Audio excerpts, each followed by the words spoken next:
স্বামী স্ত্রী পরস্পরের অবাঞ্ছিত লোম পরিষ্কার করে দিতে পারবে কিনা।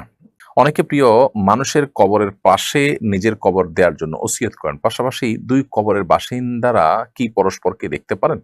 তারা কি পরস্পরের মধ্যে কথা বলতে পারেন? অনেকে অজুর পর অজুর পানি মোছেন না। জিজ্ঞেস করলে বলে অজুর পানি বরকতময়, এজন্য শরীরে শুকাচ্ছি। তাদেরই বক্তব্য কতটুকু সঠিক? গামছা গায়ে দিয়ে নামাজ পড়া যাবে কিনা। আমাকে একজন বলেছে হালাল খাওয়ার চেয়েও নাকি বেশি জরুরি পর্দা করা। আমি এই বিষয়ে আপনার কাছে জানতে চাই। আমি এখনো ছাত্র, সংসারে বাবার অধীনে থাকি, বাবার উপার্জন অবৈধ। আমি কি বাবার হারাম টাকা ব্যবহার করতে পারবো? অনেক সময় 4 রাকাত বিশিষ্ট ফরজ নামাজ কোনো কারণবশত একা পড়ার সময় আমি তৃতীয় চতুর্থ রাকাতে ফাতিহা পড়ার পর ভুলে বিসমিল্লাহ পড়ে ফেলি, এজন্য কি সাজদা দিতে হবে? উত্তর, শুক্রবারে কি নফল সিয়াম রাখা যাবে? আইয়াম বীজের রোজা রাখতে গিয়ে যদি শুক্রবার এসে যায়, তাতে কি কোনো সমস্যা আছে কিনা? আল্লাহর রাস্তায় দানের ক্ষেত্রে কোন খাত উত্তম? টয়লেটে উজুর ব্যবস্থা থাকলে উজুতে কিভাবে দোয়া পড়বো? পা ধরে সালাম করা যাবে কিনা? চেহারার সৌন্দর্য বৃদ্ধির জন্য কোনো আমল আছে কিনা? 3 কোয়ার্টার প্যান্ট পরে নামাজ পড়া যাবে কিনা? অনেকে অজু ধরে রাখার জন্য জোর করে বায়ু বা পেশাব চেপে রাখে। শীতকালে এটা বেশি করা হয়, এটা কি বৈধ? যেখানে এখনো শিক্ষা ও সভ্যতার আলো পৌঁছায়নি, তাদের কাছে দিনের দাওয়াত পৌঁছেনি মৃত্যুর পর তাদের হিসাব কিসের ভিত্তিতে হবে? নামাজ পড়ার সময় প্রায় দেখা যায় কত রাকাত পড়ছি ভুলে যাই। অনেক চেষ্টা করেও মনে করতে পারি না, তখন নিজের প্রতি খুব রাগ হয় এবং নিয়ত ছেড়ে দিয়ে আবার পুনরায় নামাজ শুরু করি। এক্ষেত্রে আসলে আমার করণীয় কি? প্রিয় দর্শক, আসুন আমরা প্রশ্নোত্তর আলোকিত ভবনে প্রবেশ করি। আমি 2 স্ত্রী নিয়ে এক ঘরে একই বিছানায় ঘুমানো যাবে কিনা? যদি কারোর একাধিক স্ত্রী থাকে এবং তাদের সাথে একই সাথে তিনি শোন, যেহেতু শরিয়ার কোনো বিধান লঙ্ঘন হচ্ছে না এবং মানে এদের মধ্যে পারস্পরিক পর্দাও নাই, অতএব এটি জায়েজ আছে। বাট শারীরিক সম্পর্ক করলে সেক্ষেত্রে এখানে সতরের বিধান চলে আসবে। সেই কারণে সেটির ক্ষেত্রে অবশ্যই আপনাকে শরিয়ার বিধানের আলোকে আপনাকে করতে হবে এবং সেক্ষেত্রে আপনার যদি একে অন্যের সতর দেখেন এরকম কোনো পরিবেশ তৈরি হয়, তাহলে সেটা অবশ্যই নাজায়েজ এবং গুনাহ হবে। আমার মা মদিনাকে খুব ভক্তি করেন। খেজুর খাওয়ার সময় তিনি খেজুর ধৌত করেন না। বলেন এটার গায়ে রাসূল সাল্লাল্লাহু আলাইহি ওয়াসাল্লাম শহরের ধুলা লেগে আছে। বিষয়টিকে আপনি কিভাবে দেখছেন? খেজুর না দই খেলে কি কোনো সওয়াব হবে? না, এতে কোনো সওয়াব তো হবেই না, বরং তার দৃষ্টিভঙ্গি পরিবর্তন করা উচিত। কারণ নবী করিম সাল্লাল্লাহু আলাইহি ওয়াসাল্লামের শহরের ধুলা হলে সেটা আ আপনার আমি খাবো, ব্যাপারটা এরকম না আসলে। নবী করিম সাল্লাল্লাহু আলাইহি ওয়াসাল্লামের প্রতি ভক্তি এটা তো ভালো। মৌলিকভাবে তার সেই জিনিসটা প্রশংসনীয় যে তার ভিতরে নবী সাল্লাল্লাহু আলাইহি ওয়াসাল্লামের ভালোবাসা আছে, ভক্তি আছে। কিন্তু ভক্তি ভালোবাসা প্রকাশের ভুল পন্থা গ্রহণযোগ্য নয়। নবী সাল্লাল্লাহু আলাইহি ওয়াসাল্লামের প্রতি ভালোবাসায় তার সুন্নাহকে অনুসরণ করব, তার কথা মেনে চলবো, সেটি ঠিক আছে। কিন্তু তাই বলে তার মদিনা শহরের ধুলা দেখে সেটা আমি আ গায়ে মাখাবো, তাহলে মদিনা শহরের নাপাককে আমি পাক মনে করব কিনা? ডেফিনিটলি সেটি করব না। তো অপরিচ্ছন্নতাকে আমি পরিচ্ছন্ন মনে করার কোনো কারণ নেই। নবী সাল্লাল্লাহু আলাইহি ওয়াসাল্লাম তো পবিত্র থাকতে বলেছেন এবং আমাদেরকে আ হাত ধুয়ে খেতে বলেছেন। তাহলে মদিনায় গেলে কি আমার হাতে ধুলা থাকলে আমরা না ধুয়ে খাবো? অবশ্যই খাবো না। অতএব এ সমস্ত বিষয় থেকে পরিষ্কারভাবে বোঝা যায় যে আপনার আম্মা যে দৃষ্টিভঙ্গি থেকে এটিকে সঠিক মনে করছেন সেটি ভুল। অনেকে প্রিয় মানুষের কবরের পাশে নিজের কবর দেওয়ার জন্য ওসিয়ত করেন। পাশাপাশি দুই কবরের বাসিন্দারা কি পরস্পরকে দেখতে পারেন? তারা কি পরস্পরের মধ্যে কথা বলতে পারেন? আ দেখুন, কবরে আ পাশাপাশি থাকার মধ্যে বাহ্যিক দৃষ্টিকোণ থেকে কোনো কল্যাণ নেই এবং কবরের পাশাপাশি কবরের লোকের সাথে আলাপ-সালাপ করার, যোগাযোগ করার কোনো সুযোগ আছে কোন হাদিসের আলোকে, এরকম কিছুও বোঝা যায় না। এটা জাস্ট সন্তানরা বা অন্যরা যখন জিয়ারত করবে, পাশাপাশি দেখে পাশাপাশি দোয়া করার সুযোগ পাবে। জাস্ট এই জায়গা থেকে হয়তো মানুষ বলে থাকেন। এছাড়া কোনো উপকারী দিক এটা নাই আসলে সেভাবে। অনেকে অজুর পর অজুর পানি মোছেন না। জিজ্ঞেস করলে বলে অজুর পানি বরকতময়, এজন্য শরীরে শুকাচ্ছি। তাদেরই বক্তব্য কতটুকু সঠিক? অজুর পানি আমরা শুকাবো কিনা? এর উত্তর হলো যে নবী করিম সাল্লাল্লাহু আলাইহি ওয়াসাল্লাম অজুর পানি কোন একটা কাপড়ের টুকরা দিয়ে শুকিয়েছেন, এরকম বর্ণনা আছে। আবার মাঝে মধ্যে রেখে দিয়েছেন, এই বর্ণনাও আছে। অতএব ২ টাই সমান পর্যায়ে। তবে ঢালাওভাবে অজুর পানি না শুকিয়ে আপনি যেন শুকে যায় শরীরে, সেটার জন্য রেখে দেওয়া ব্যাপারে পরিষ্কার করে নির্দেশ করা হয়েছে নেই যে এটার ভিতরেই কল্যাণ আছে, বরং নবী সাল্লাল্লাহু আলাইহি ওয়াসাল্লাম থেকে ২ টারই আমল পাওয়া যায়। আব্দুর রহমান লিখেছেন, গামছা গায়ে দিয়ে নামাজ পড়া যাবে কিনা? নামাজ তো হয়ে যাবে, কিন্তু অবশ্যই ত্রুটিপূর্ণ হবে। নামাজের কোয়ালিটি নষ্ট হবে। কারণ আপনি আ উম গামছা গায়ে দিয়ে নিশ্চয়ই গুরুত্বপূর্ণ কোনো ব্যক্তির সঙ্গে সাক্ষাৎ করতে যাবেন না। বিধায় আ এটা আপনার নামাজের যে মর্যাদা সেটাকে নষ্ট করে। এমনি কাবির আপনি লিখেছেন, আল্লাহর রাস্তায় দানের ক্ষেত্রে কোন খাত উত্তম? আপনি আল্লাহর জন্য যদি দান করতে চান, তাহলে সাদকা জারিয়া, যে দান দীর্ঘমেয়াদে থাকবে তার উপকারিতা, সেটাতে আপনি দিবেন।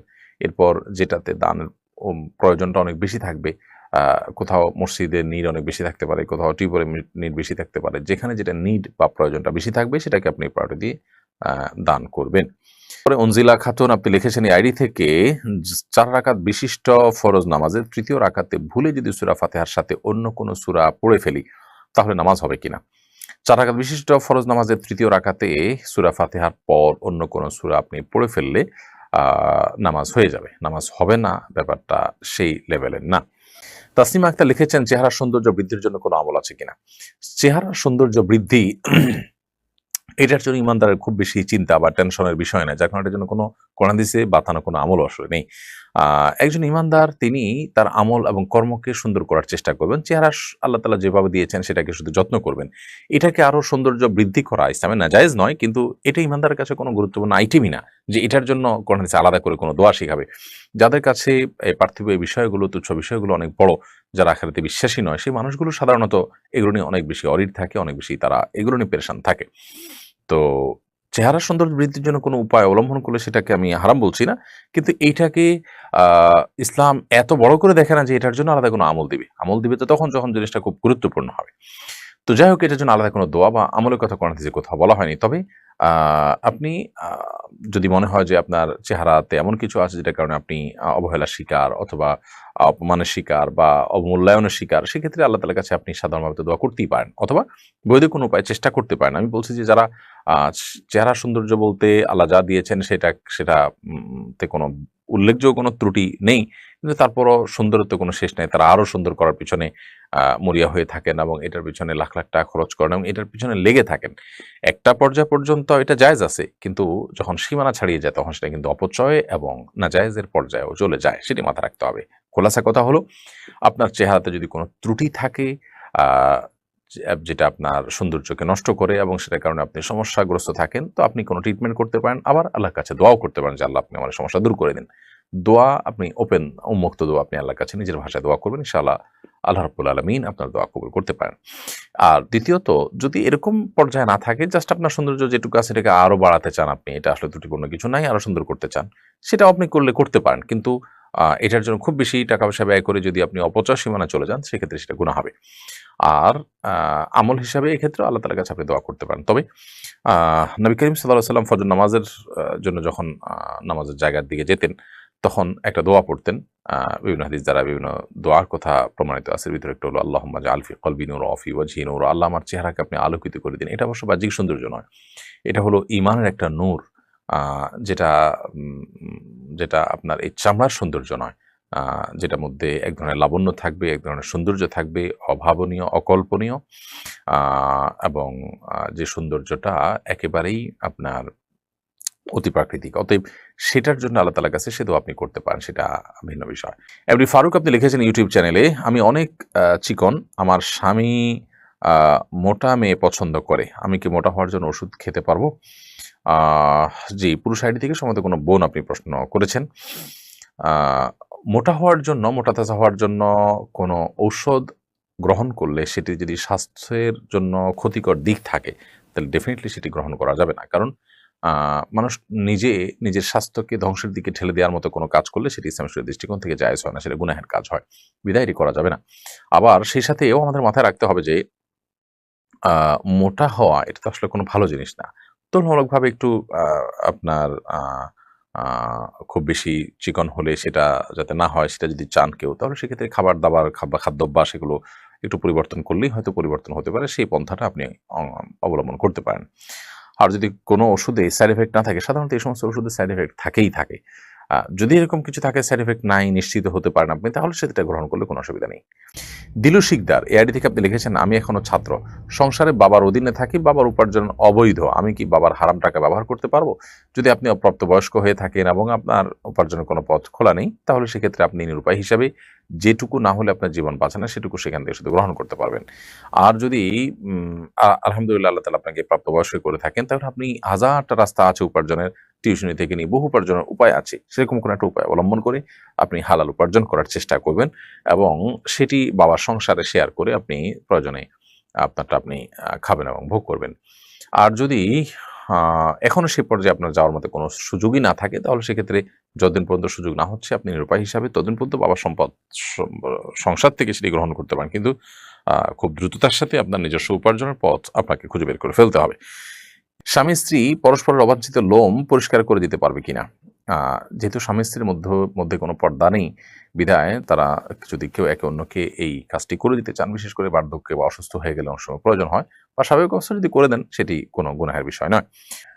আবু সুফিয়ান মিয়া আপনি লিখেছেন, 3/4 প্যান্ট পরে নামাজ পড়া যাবে কিনা। 3/4 প্যান্ট যদি পরেন যেটার ফলে আপনার হাঁটু ঢেকে যায়, সেটাতে আপনি নামাজ পড়লে নামাজ হয়ে যাবে। তবে লক্ষ্য রাখতে হবে রুকু সেজদা বা উঠা বসার সময় যেন এই প্যান্ট সরে গিয়ে হাঁটু প্রদর্শিত না হয়। যদি সেরকম হয় যে হাঁটু প্রদর্শিত হয় না, বরং হাঁটু ঢেকে থাকে, 3/4 প্যান্ট পরে তাহলে নামাজ পড়লে নামাজ হয়ে যাবে। তবে মনে রাখা উচিত আল্লাহ সুবহানাহু ওয়া তাআলা বলেছেন, ইয়া বানি আদম খুযু যিনাতাকুম ইনদা কুল্লি মাসজিদ, হে আদম সন্তান তোমরা প্রত্যেক নামাজের সময় সুন্দর পোশাক বা সুন্দর বা শোভা এটা গ্রহণ করো। তার মানে এমন পোশাক পরা উচিত নয় যে পোশাকটা আসলে আমরা সচরাচর গুরুত্বপূর্ণ কোনো অনুষ্ঠানে কোনো ব্যক্তির সঙ্গে সাক্ষাৎ করতে যাওয়ার সময় পড়ি না।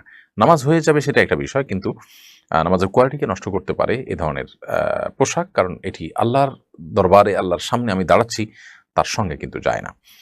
আব্বাসুদ্দিন লিখেছেন, অনেকে অজু ধরে রাখার জন্য জোর করে বায়ু বা পেশাব চেপে রাখে, শীতকালে এটা বেশি করা হয়, এটা কি বৈধ? এটা গর্হিত কাজ, এটা করা উচিত না। আমরা অনেকেই শীতের সময় ঠান্ডা পানি দিয়ে অজু করতে হবে সেই ভয় থেকে আমরা অজু ধরে রাখার চেষ্টা করি, চাপাচাপি করি, অজু ধরে রাখার চেষ্টা করি, বায়ু আসছে সেটাকে আমরা আটকে রাখি, পেশাব আসছে না সেটাকে না করে আটকে রাখার চেষ্টা করি। এটা অবশ্যই ভুল কাজ এবং এবাদতের যে আপনার কোয়ালিটি সেটাকে নষ্ট করে দেয় এভাবে যদি আমরা ইবাদত করি। কারণ আপনি পেশাবের বেগ, বায়ুর বেগ নিয়ে টয়লেটের বেগ নিয়ে যদি আপনি নামাজ পড়েন, তাহলে সেক্ষেত্রে সন্দেহাতীতভাবে সেই নামাজের ভিতরে পরিপূর্ণ মনোযোগ, পরিতৃপ্তি থাকবে না, খুশুখুজু থাকবে না। খুশুখুজু না থাকলে সে নামাজটা অনেকটা প্রাণহীন নামাজের মতো হয়ে যায়। এজন্য এটা করা উচিত নয়। নবী করিম সাল্লাল্লাহু আলাইহি ওয়াসাল্লাম বলেছেন, আলা আদুল্লুকুম আলা মা ইয়ামহুল্লাহু বিল খাতায়া ওয়া ইয়ারফাউ বিহি দারাজাত। আমি কি তোমাদেরকে এমন কিছু আমলের কথা বলে দিব না যেগুলো তোমাদের গুনাহকে মাফ করে দেয় এবং তোমাদের মর্তবাকে বৃদ্ধি করে? তখন নবী সাল্লাল্লাহু আলাইহি ওয়াসাল্লাম বলেছেন, সাহাবা ইকরাম বলেছেন যে হ্যাঁ অবশ্যই বলে দিন। নবী সাল্লাল্লাহু আলাইহি ওয়াসাল্লাম তখন বলেছেন কয়েকটা আমলের কথার ভিতরে একটা হলো ইসবাহুল উযুই আলাল মাকারি, অর্থাৎ কষ্ট এবং আপনার নানান রকমের বাধা বিপত্তি এগুলো উপেক্ষা করেও যারা উযু করে উত্তম রূপে, তাদেরকে আল্লাহ তাআলা এই মর্যাদা বৃদ্ধি করেন। অতএব শীতের সময় এই কষ্ট উপেক্ষা করে উযু করার চেষ্টা আমাদেরকে চালাতে হবে ইনশাআল্লাহ তাআলা। অনেকে আসরের উযু দিয়ে এশা পর্যন্ত ধরে রাখার জন্য কসরত করেন, চাপাচাপি করেন। এটা করা উচিত না। হ্যাঁ, সামান্য বেগ আছে, এটার কারণে আপনার কোনো মনোযোগই নষ্ট হবে না বা এটার জন্য কোনো কষ্ট হবে না, সেটা ভিন্ন বিষয়। কিন্তু আ একটুও যদি বেগ থাকে সেটাতেও উযু করে ফেলতে পারলে উত্তম হয়। কারণ আপনি ফ্রেশ মুডে নামাজটা পড়তে পারবেন। ফারুক আব্দুল্লাহ লিখেছেন, যেখানে এখনো শিক্ষা ও সভ্যতার আলো পৌঁছায়নি, তাদের কাছে দিনের দাওয়াত পৌঁছেনি, মৃত্যুর পর তাদের হিসাব কিসের ভিত্তিতে হবে? এ বিষয়ে আমরা এর আগে বহুবার প্রশ্নের উত্তর দিয়েছি। এরকম কোনো জায়গা যদি থাকে যেখানে দিনের কোনো দাওয়াত পৌঁছেনি, কোনো মানে আল্লাহর দিন, কোরআন, হাদিস, নবী রাসূলদের দাওয়াত কিছুই পৌঁছায়নি, কোনো জঙ্গলে এরকম কোনো মানুষ যদি থাকেন পৃথিবীতে, তাহলে সেক্ষেত্রে তাদের কিয়ামতের ময়দানে জিজ্ঞাসা হবে শুধুমাত্র আল্লাহর অস্তিত্ব নিয়ে, যে তারা সৃষ্টি দেখে এর কোনো স্রষ্টা আছেন এতটুকু তারা বিশ্বাস করেছে কিনা বা জেনেছে কিনা, জাস্ট এটুকু। এর বাইরে কোনো ইবাদত বন্দেগী, শরীয়ত, হালাল হারাম কোনো বিষয় তার জিজ্ঞাসাবাদ হবে না, যেহেতু সেগুলো দাওয়াত তাদের কাছে পৌঁছায়নি। আল্লাহ তাআলা যেহেতু তাদেরকে বিবেক দিয়েছেন, বুদ্ধি দিয়েছেন, সুস্থ বিবেক বুদ্ধি, এটা দিয়ে আল্লাহ সৃষ্টি জগৎ দেখে এর যে একজন স্রষ্টা আছেন, মহান স্রষ্টা, শুধুমাত্র এইটুকু তাদের উপলব্ধিতে থাকা, তাদের বিশ্বাসে থাকা, এটা অপরিহার্য। সে বিষয়ে তাদের জিজ্ঞাসাবাদ করা হবে।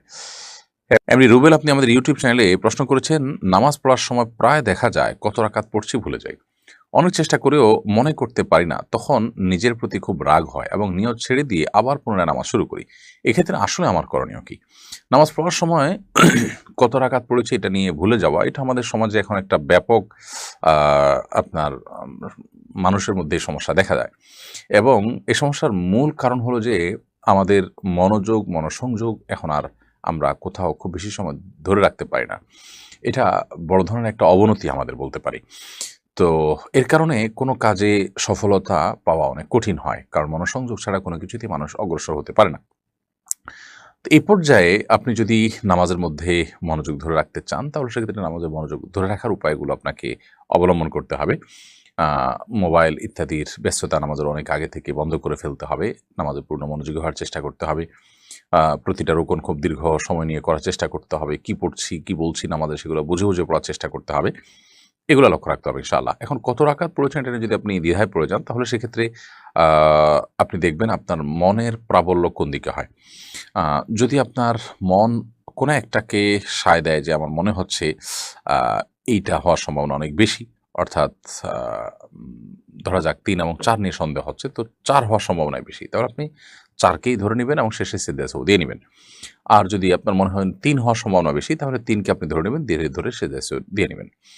আর যদি ৩ এবং ৪ নিয়ে সন্দেহ হয় এবং আপনি ঠিক মাঝামাঝি পর্যায়ে দাঁড়িয়ে থাকেন, ৩ বা ৪ কোনো দিকে আপনার মনের ঝোঁক বেশি না হয়, আপনি একেবারে ঠিক মাঝখানে দাঁড়িয়ে থাকেন, কোনো দিকেই মন ঝুঁকছে না, তাহলে সেক্ষেত্রে আপনি কমটা ধরে নিবেন। ধরে ৩ ধরে নিয়ে আপনি নামাজ শেষ করে শেষে সিজদায়ে সাহু